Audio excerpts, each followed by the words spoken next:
காரைக்கால் பெருமையை ரொம்ப ரொம்ப ரொம்ப அழகாக சொன்னீங்க, ரொம்ப சந்தோஷம் எனக்கு. ஆனால் உலகத்திலே வேணாம், இந்தியாவிலே விட்டுருங்க, தமிழ்நாட்டிலே பொண்டாட்டி காலில் புருஷன் ஊனன்னு சொல்லி கொடுத்த ஆள் காரைக்கால் அம்மையாரோட புருஷன் பரமதத்தன் தான். அவர் தான் எங்கள் குரு. பரமதத்தன் ரசிகர் மன்ற தலைவர் நான்.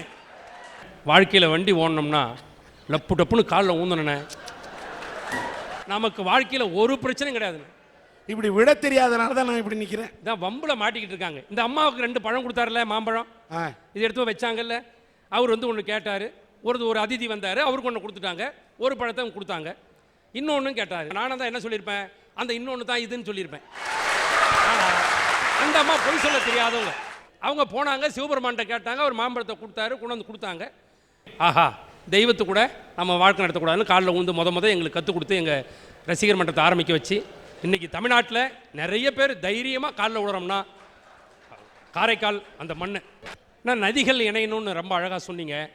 நதிகள் இணையில, அது ஏன் இணையில தெரியுமா? நாம் தான் அந்த தப்பை பண்ணோம்.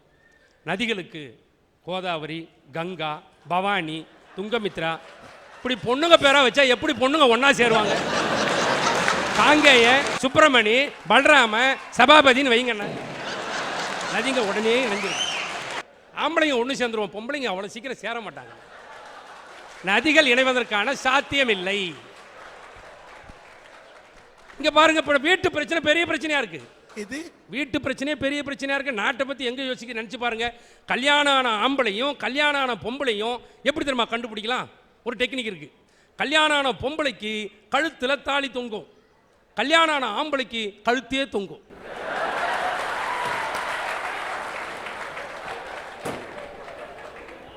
எனக்கு தெரிஞ்சு எங்க ஊர்ல ஒரு ஆளு படாத பாடுபட்டு என்கிட்ட ஓடி வந்தார். காங்கேயன் சார், மாதிரி பிரச்சனை ஆயிடுச்சு. என்னன்னு, என் பொண்டாட்டிக்கு எங்க அம்மாவுக்கும் டெய்லி சண்டை சார், டெய்லி சண்டை சார், அடிச்சுக்கிறாங்க சார். அப்படியா, உங்க பொண்டாட்டிக்கு உங்க அம்மாவுக்கு சண்டை வந்தா நீ யார் பக்கம்? நான் பீரோவுக்கு பின் பக்கம்னாரு. அப்புறமா தான் தெரியுது கல்யாணத்துக்கு ஏன் பீரோ தராங்கன்னு.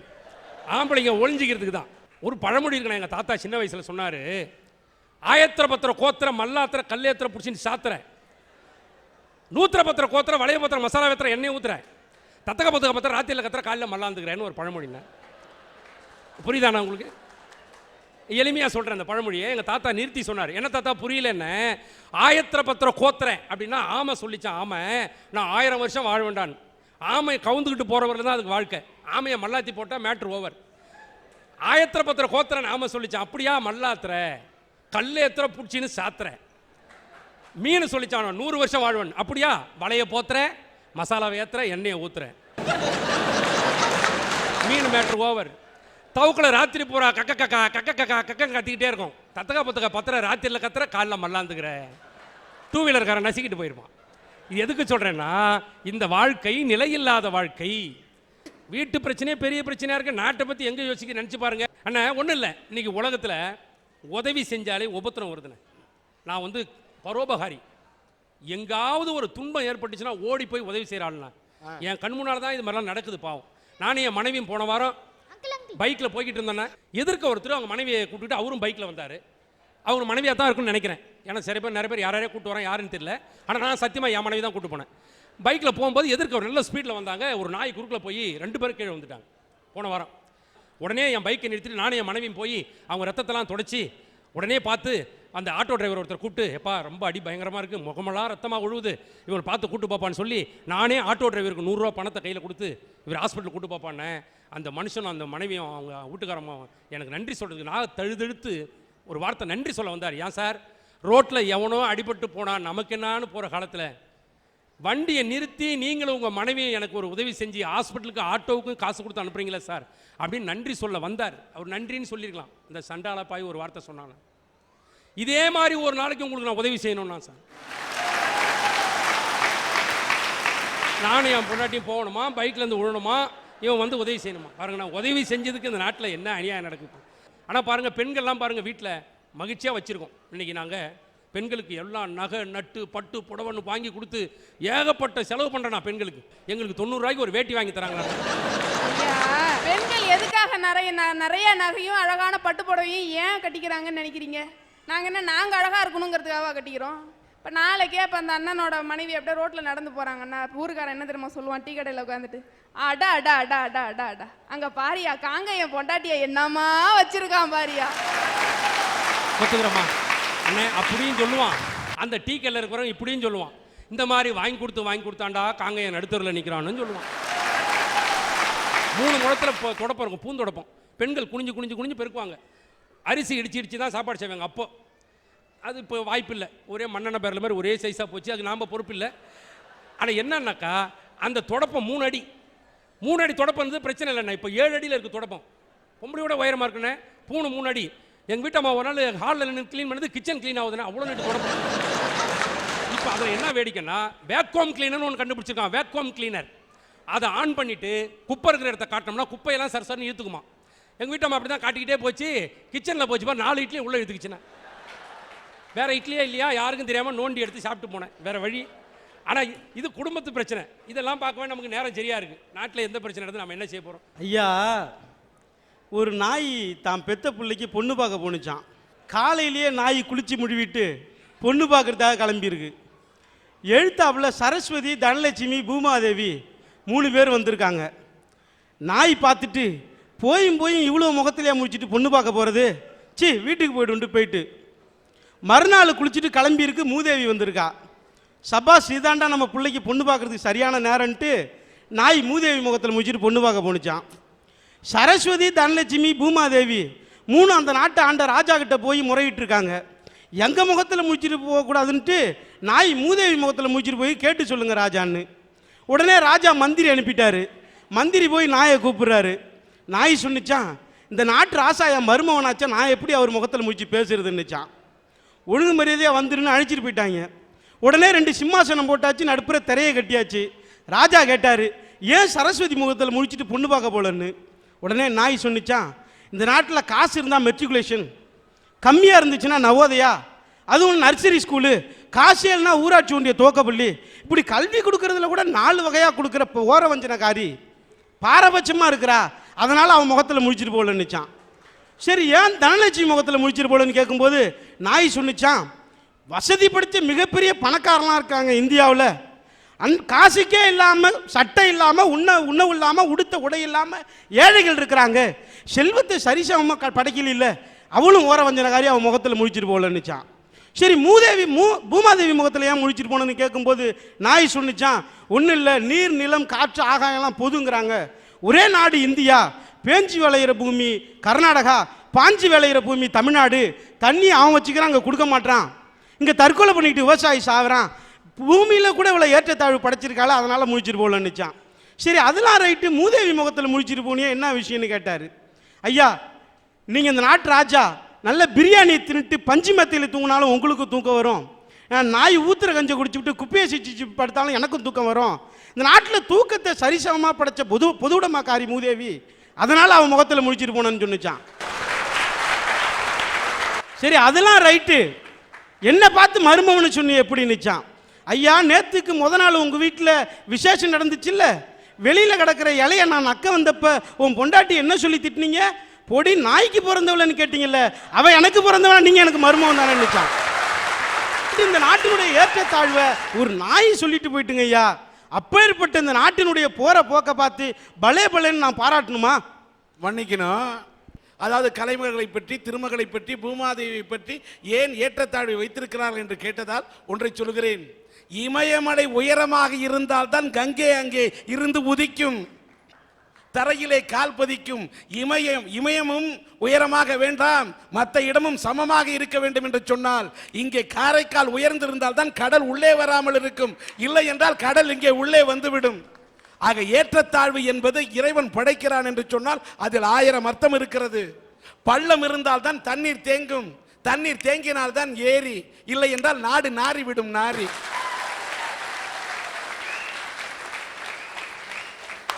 பட்டு வேஷ்டி பற்றி கணா கண்ட போது கட்டி இருந்த கோவணம் களவாடப்பட்டுனதுன்னு வைரமுத்து சொன்னான். அதான் என் நாட்டில் நடக்குது.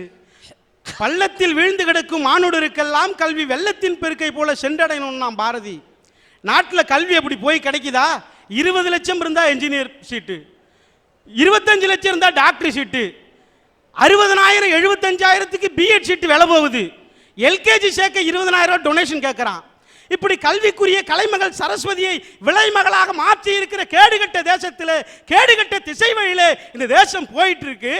இதை பார்த்து பலே பலேன்னு பாராட்ட முடியுமா? நீ கலைமகளை விலைமகள்லாம் ஒப்பிடாத, தப்பு. கலைமகளா இறங்கி இத்தனை சீட்டை இவ்வளவு ரூபாய்க்கு வித்துடுன்னு சொன்னாங்க. கல்வி கூடங்கள் நடத்துறவங்க வித்தாக்கா கலைமகள் என்ன பண்ண முடியும்? தமிழ்நாட்டில் 62 லட்சம் இளைஞர்கள் படித்து பட்டம் பெற்று எம்ப்ளாய்மெண்ட் எக்ஸ்சேஞ்சிலே பதிவு செய்து வேலை இல்லாமல் காத்திருக்கிறான். அவனுக்கு வேலை கொடுக்கணும். இந்த சேது சமுத்திர திட்டம் அமுலானா 10 கடலோர மாவட்டத்து இளைஞனுக்கு வேலை கிடைக்கும்னா இருந்த மசூதியை இடிச்சவன் சொல்றான் இல்லாத பாலத்தை இடிக்காதறான்னு. ஐயா, அதுக்கு ஒரு காரணம் சொல்றாங்க. ராமர் கட்டிய பாலம்னாங்க. எப்போயா கட்டினாதுன்னு கேட்டால் 17.5 லட்சம் ஆண்டுகளுக்கு முன்னாடி. நாட்டில் உயிரினங்கள் தோன்றிய உலகத்தில் 2 லட்சம் வருஷம் ஆகுது. மனுஷன் தோன்றி 50,000 வருஷம் ஆகுது. 17.5 லட்சம் ஆண்டுகளுக்கு முன்னாடியான். சரி, எப்படா கட்டினதுன்னு கேட்டால், அணில் இருக்குல்ல, அணில் அது கடற்கரை மணலில் போய் உழுந்து பெறலுமா, மணல்லாம் ஒட்டியுமா, கடலில் ஓடி போய் குதிக்குமா, மணல் கொட்டிடுமா, கரைக்கு கடலுக்கு, கரைக்கு கடலுக்கு, இப்படியா அந்த பாலத்தை போட்டுச்சு. அதனால தான் ராமர் அன்பா தடவி கொடுத்தாரு, 3 கோடி விழுந்துச்சுன்றான். மன்னிக்கணும், நீங்க ராமாயணத்தை தவறா புரிஞ்சுட்டு பேசுறீங்க. ராமர் பாலம் கட்டிய போது அத்தனை பேரும், ராமரோடு இருந்த வானரங்கள் அத்தனையும் ஒன்று திரண்டு அவர்கள் பாலம் கட்டினார்கள். அவர்கள் பாலம் கட்டிய போது அணிலும் உதவி செய்தது என்று தான் சொன்னார்களே தவிர, அணில் மட்டும்தான் அந்த பாலத்தை கட்டியது என்று எந்த இதிகாசமும் எனக்கு சொல்லவில்லை. ஐயா, ஓட்டு போட்டு பாராளுமன்றத்துக்கு மக்கள் பிரச்சனையை பேசுங்கன்னு அனுப்புனா, ஓட்டு போடுறதுக்கு 3 கோடி, ஓட்டு போடாம இருக்க 3 கோடின்னு பாராளுமன்றத்தில் 6 கோடி அள்ளி கொட்டுறாங்க. ஐயா, ஓட்டு போடுறதுக்கு 3 கோடி, ஓட்டு போடாம இருக்கிறதுக்கு 3 கோடி. ஆனா ஓட்டு போட்ட ஜனங்கள் நிக்கிறது தெருக்கோடி. ஐயா, இந்த பாராளுமன்றம் ஜவஹர்லால் நேரு பேசிய பாராளுமன்றம், அன்னை இந்திரா காந்தி பேசிய பாராளுமன்றம், பி ராமமூர்த்தி பேசிய பாராளுமன்றம், மாமேதை அம்பேத்கர் பேசிய பாராளுமன்றம் இன்றைக்கு சந்தி சிரிக்கிறது. பாராளுமன்றத்தினுடைய ஜனநாயகம் கேலி கூத்தாக மாற்றப்பட்டிருக்கிறது. இதை பார்த்து பலே பலே என்று பாராட்ட தோன்றுமா? அக்ரானங்கள் அணைக்கட்டை திறந்து வச்சுட்டு கீழே இறங்குறார் ஜவஹர்லால் நேரு. அவர் காலடியில் ஒரு விவசாயி விழுந்து கும்பிட்டான். நேரு தூக்கி நிறுத்தி கொடுத்தாரு செவிலுக்கு நேரா ஒரு அறை. அதிகாரிகள் பதறி போய் நின்னாங்க. நேரு சொன்னார், எவன் காலில் விழக்கூடாது என்பதற்காக கஷ்டப்பட்டு போராடி சுதந்திரம் வாங்கினாள், இவன் என் காலிலே விழுந்து சுதந்திரத்தை அவமதித்தான் என்று. இன்றைக்கு விழுந்தே கிடக்கிறான். அதை பொறுத்து தான் அந்தஸ்து, அதை பொறுத்து தான் பதவி. இதை பார்த்து பலே பலேன்னு பாராட்ட முடியுமா? சின்னஞ்சிறு கிளியே கண்ணம்மா, செல்வ களஞ்சியமே, உன் கண்ணில் நீர் வழிந்தால் என் நெஞ்சில் உதிரம் கொட்டுதடி என்று எழுதியவன் வாழ்ந்த நாட்டில் 10 வயது 13 வயது கண்ணம்மாக்கள் தங்களை வெற்றி படைத்துக் கொண்டிருக்கிறார்கள். டேபிள் உயரம் கூட இல்லாத சிறுவன் எக்கி டேபிள் துளைக்கிறான். இதே சென்னையில், மதுரையில், பம்பாயில், கல்கத்தாவில் மேல் உதட்டில் மீசை முளைக்காத அரும்பு சார் ரூம்ஸ் இருக்கு, கேர்ள்ஸ் இருக்கு, வர்றீங்களா என்று கூப்பிட்டு பிழைக்கிறது. என்ன தேசம்? சொந்த மகளின் திருமணத்திற்கு ஒன்றும் சேர்த்து வைக்காமல் செத்து போனான் பாரதி. சொந்த மகளின் திருமணத்திற்கு, திரும்பவும் சொல்லுகிறேன், சொந்த மகளின் திருமணத்திற்கு.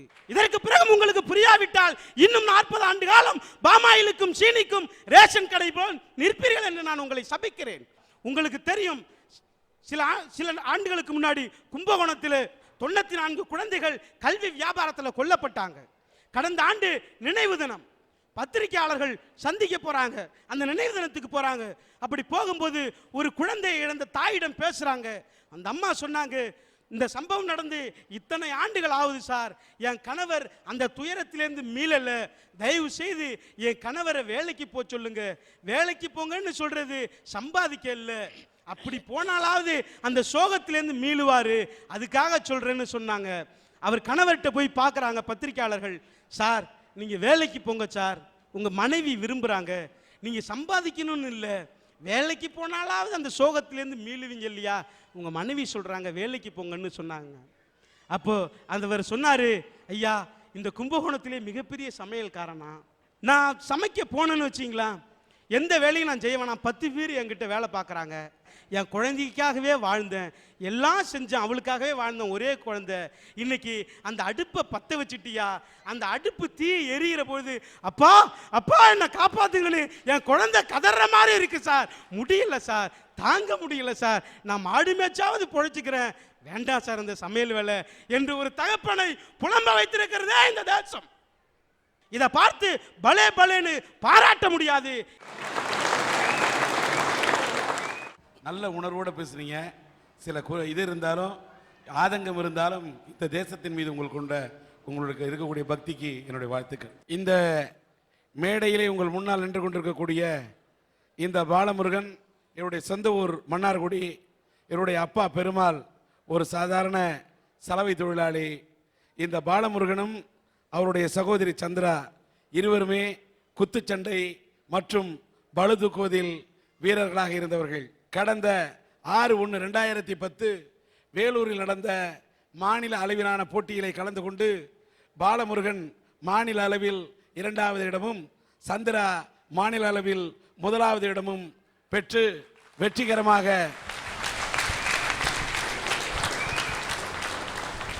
வெற்றி பெற்று வந்து கொண்டிருந்தார்கள்.